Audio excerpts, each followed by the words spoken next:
Hello everybody and welcome back. Now in this lecture we will cover our first program that we will use, which is called Macchanger. It allows us to change our MAC address, which can be used for multiple things, such as, for example, if on a particular wireless network there is a blacklist or whitelist which is based on the MAC addresses, you can bypass that with simply changing your MAC address.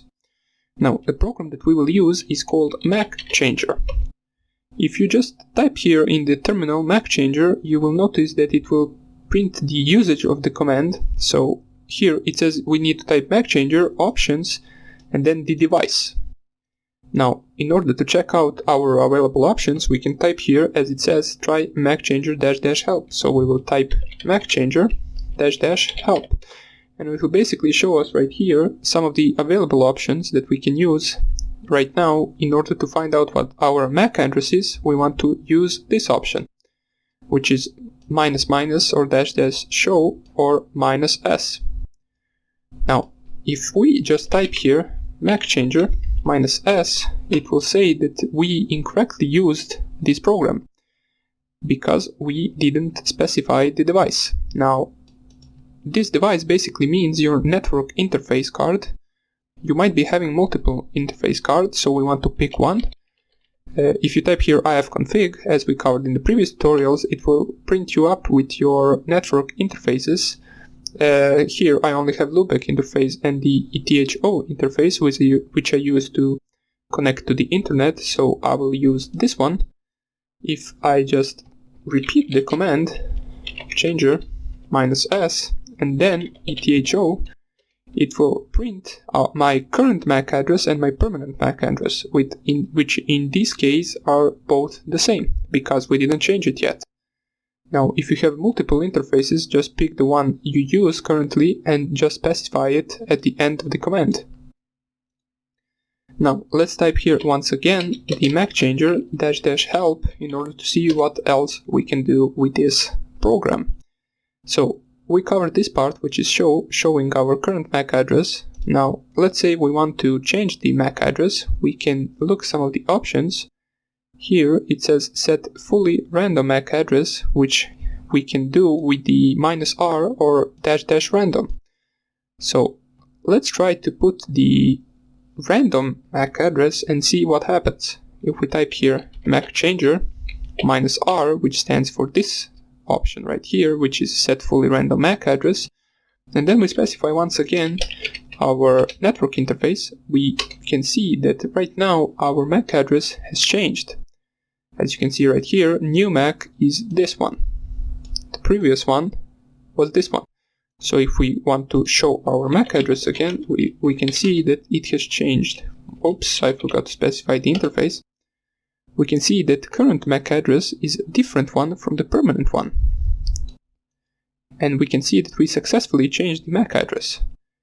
But let's say, for example, you want to bypass the whitelist of the MAC addresses, you would want to specify a specific MAC address. So we can do that with this command, which is basically --mac and then specifying a MAC address. Let's say, for example, we want this MAC address. Let me just open another terminal right here. Let's say we need to have this MAC address right here.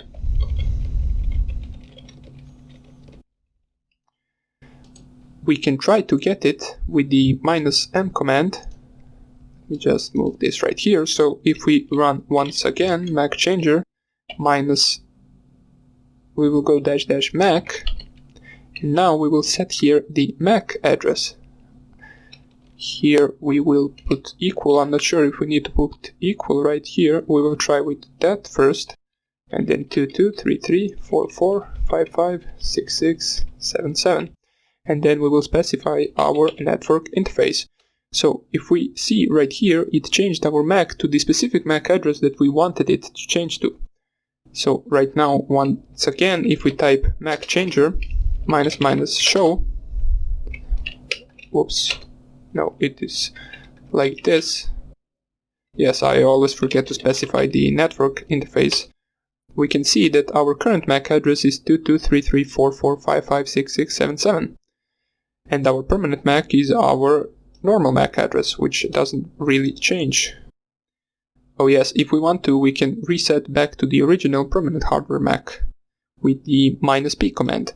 Now, if you finished with your attack, for example, and you want to change this IP address back to the, let me just type here again, to the normal, not IP address, the MAC address to the normal MAC address, which is our permanent MAC address, you can do that with -p command. So let's try that. Macchanger -p, and then our network interface. And we can see that the new MAC is now the same as the permanent MAC. And now we are back to normal. We can just type here show again, and we are the same as we started before using this program. And this is a useful program for you to change MAC address. You can even put it to change it at the boot up of this machine. So it changes basically every time you restart the machine, it will change your MAC address, which can be used to provide a little bit of anonymity, but I don't really use that. You can if you want to. And that's about it for this program. It is one of the simple ones, so we'll cover it first. In the next lecture we will cover Google hacking, which is also pretty simple. So I'll show you that in the next lecture, and I hope I see you there, and take care.